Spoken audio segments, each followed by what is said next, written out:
Nama saya Alicia Kalista dengan NIM 301804884 dari kelas E, ingin menjelaskan tentang asuransi.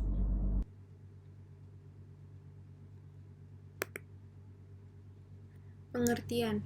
Menurut Undang-Undang Nomor 2 Tahun 1992 tentang Usaha Perasuransian, asuransi atau pertanggungan adalah perjanjian antara dua pihak atau lebih, dengan mana pihak penanggung mengikatkan diri kepada tertanggung dengan menerima premi asuransi untuk memberikan penggantian kepada tertanggung karena kerugian, kerusakan, atau kehilangan keuntungan yang diharapkan, atau tanggung jawab hukum kepada pihak ketiga yang mungkin akan diderita tertanggung, yang timbul dari suatu peristiwa yang tidak pasti, atau untuk memberikan suatu pembayaran yang didasarkan atas meninggal atau hidupnya seseorang yang dipertanggungkan. Manfaat asuransi. Pertama, rasa aman dan perlindungan. Dengan memiliki polis asuransi, maka tertanggung akan merasa aman dan terlindung karena terhindar dari kerugian-kerugian yang mungkin timbul. Yang kedua, pendistribusian biaya dan manfaat yang lebih adil.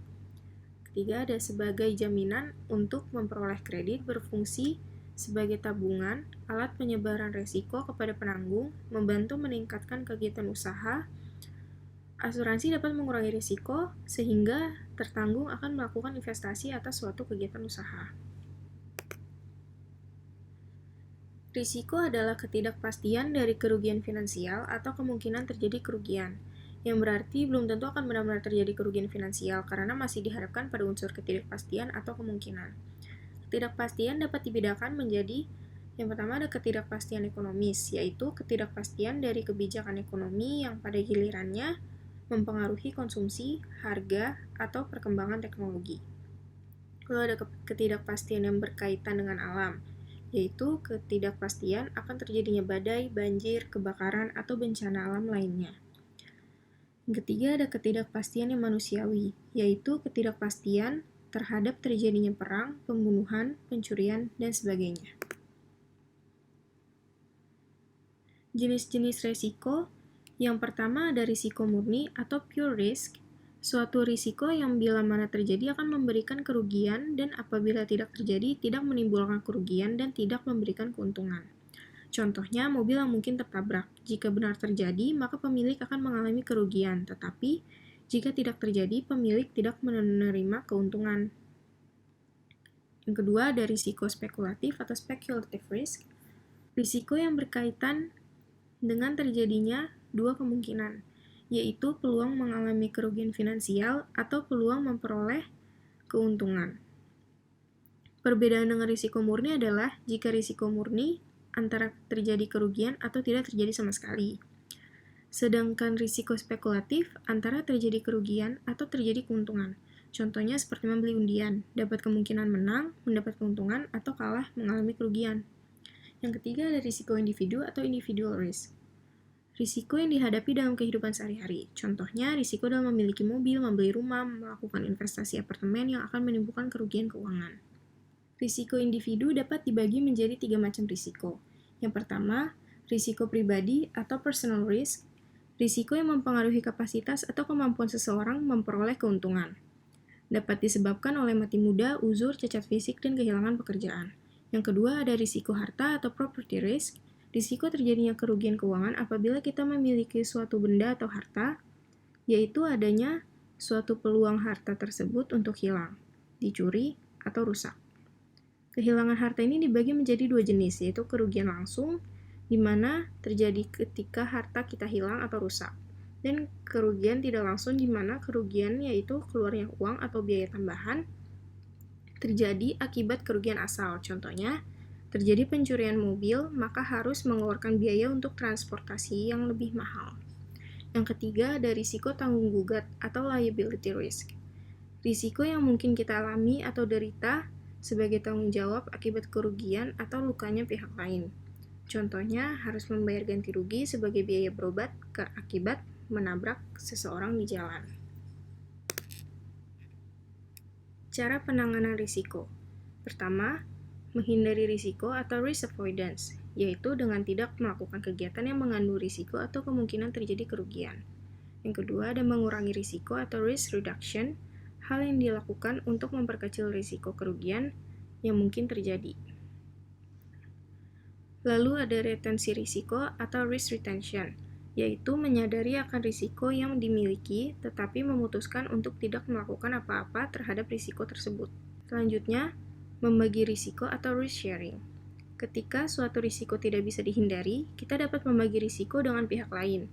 Contohnya dengan mengajak pihak lain untuk kerjasama membuka bisnis baru, maka risiko kehilangan modal akan ditanggung bersama.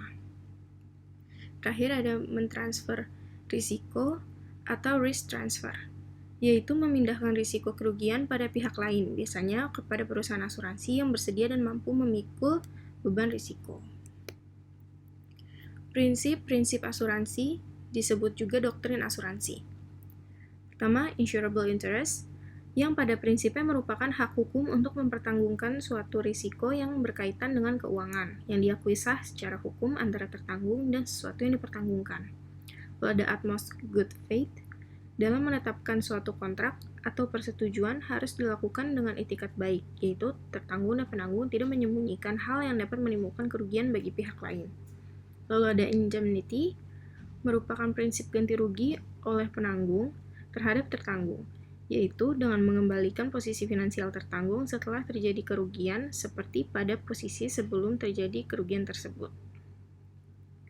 Lalu ada proximate cost, adalah suatu sebab aktif, efisien, yang mengakibatkan terjadinya suatu peristiwa secara berantai tanpa intervensi suatu kekuatan lain yang diawali dan bekerja dengan aktif dari suatu sumber baru dan independen. Terakhir ada subrogation and contribution. Subrogasi merupakan hak penanggung yang telah memberikan ganti rugi kepada tertanggung untuk menuntut pihak lain yang mengakibatkan kepentingan asuransinya mengalami kerugian. Contohnya apabila tertanggung mengalami kecelakaan lalu lintas, yaitu mobil tertanggung tertabrak oleh pengendara lain, maka penanggung akan mengganti rugi kerusakan pihak tertanggung, lalu penanggung akan menuntut pembayaran ganti rugi kepada penabrak yang menyebabkan kerugian. Prinsip kontribusi adalah suatu prinsip di mana penanggung berhak mengajak penanggung-penanggung lain yang memiliki kepentingan yang sama untuk ikut serta membayar ganti rugi kepada seorang tertanggung meskipun jumlah tanggungan masing-masing penanggung belum tentu sama besar. Insurable risk. Insurable risk adalah semua risiko yang dapat dipertanggungkan. Risiko yang dapat dikatakan sebagai insurable risk adalah risiko yang dapat memenuhi sifat-sifat berikut ini, yaitu yang pertama, loss, yaitu risiko harus berkaitan dengan kemungkinan terjadinya kerugian atau loss. Unexpected, risiko tidak dapat diperkirakan, dapat benar-benar terjadi, misalnya kecelakaan. Yang ketiga, reasonable, risiko atas benda yang memiliki nilai. Yang keempat, ada catastrophic, yaitu risiko tidak menimbulkan kemungkinan rugi yang sangat besar. Yang terakhir, ada homogeneous, barang yang dapat dipertanggungkan harus sama atau serupa dalam bentuk atau sifat, sebagai perbandingan untuk memperkirakan kerugian yang mungkin terjadi, atau dapat disingkat dengan lurch. Peril dan hazards. Peril adalah penyebab atau yang mungkin dapat menyebabkan suatu kerugian. Perilaku yang umum adalah kebakaran, kemalingan, badai, banjir, dan ledakan. Hazard adalah setiap keadaan yang dapat menciptakan atau mendorong kesempatan timbulnya kerugian dari suatu peril. Hazard dibedakan dalam 3 bentuk, yaitu yang pertama, physical hazard, adalah hazard yang timbul dari kondisi fisik penggunaan barang yang dipertanggungkan. Yang kedua, moral hazard, adalah hazard akibat kelalaian dan tindakan yang tidak bertanggung jawab, yang akan menyebabkan terjadinya suatu kerugian. Yang ketiga, moral hazard, adalah hazard di mana seseorang dengan sengaja menyebabkan suatu kerugian dengan maksud memperoleh uang asuransi atau kompensasi lain. Jenis usaha perasuransian. Yang pertama, usaha asuransi terdiri atas asuransi kerugian atau non-life insurance, asuransi jiwa, life insurance, dan reasuransi, reinsurance. Yang kedua, ada usaha penunjang usaha asuransi terdiri atas pialang asuransi, yaitu usaha yang memberikan jasa keperantaraan dalam penutupan asuransi dan penanganan penyelesaian ganti rugi asuransi dengan bertindak untuk kepentingan tertanggung. Yang kedua, pialang reasuransi, yaitu usaha yang memberikan jasa keperantaraan dalam penempatan reasuransi dan penanganan penyelesaian ganti rugi reasuransi dengan bertindak untuk kepentingan perusahaan asuransi. Yang ketiga, penilai kerugian asuransi, yaitu usaha yang memberikan jasa penilaian terhadap kerugian pada objek asuransi yang dipertanggungkan. Konsultan aktuaria, yaitu usaha yang memberikan jasa konsultan aktuaria. Yang terakhir ada agen asuransi, yaitu pihak yang memberikan jasa keperantaraan dalam rangka pemasaran jasa asuransi untuk dan atas nama penanggung. Reasuransi. Reasuransi adalah pertanggungan ulang atau pertanggungan yang dipertanggungkan atau sering disebut asuransi dari asuransi. Berikut skema reasuransi.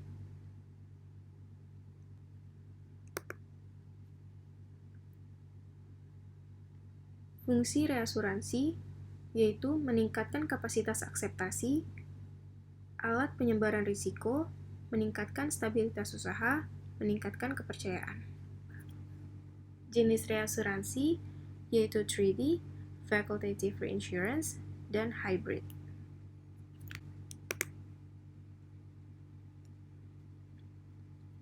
Koasuransi adalah pertanggungan yang dilakukan secara bersama atas suatu objek asuransi. Berikut skema koasuransi.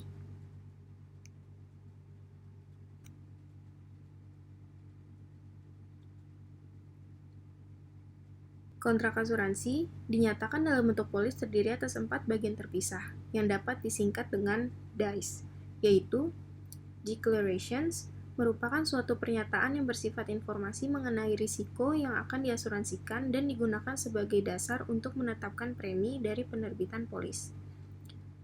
Insuring Agreements adalah perjanjian pertanggungan yang merupakan bagian yang mengatur ketentuan kedua pihak tertanggung dan penanggung. Conditions mengatur ketentuan kedua pihak tertanggung dan penanggung dalam menyetujui untuk melakukan pemeriksaan atas suatu kejadian. Exclusions, polis yang menyatakan pengecualian peril yang tidak ditutup pertanggungan. Investasi, kegiatan investasi perusahaan asuransi dan perusahaan reasuransi sebagaimana disebutkan dalam komponen kekayaan yang diperkenankan terdiri atas deposito berjangka dan sertifikat deposito, saham, obligasi, dan surat berharga lain yang dicatat di Bursa Efek di Indonesia, sertifikat Bank Indonesia atau SBI, surat berharga pasar uang atau SBPU, surat pengakuan utang berjangka waktu lebih dari 1 tahun, penyertaan langsung, bangunan atau tanah dan bangunan untuk tujuan investasi, pinjaman hipotek, pinjaman polis, khusus bagi perusahaan asuransi jiwa, dengan jaminan nilai tunai polis mereka. Sekian video presentasi dari saya, terima kasih.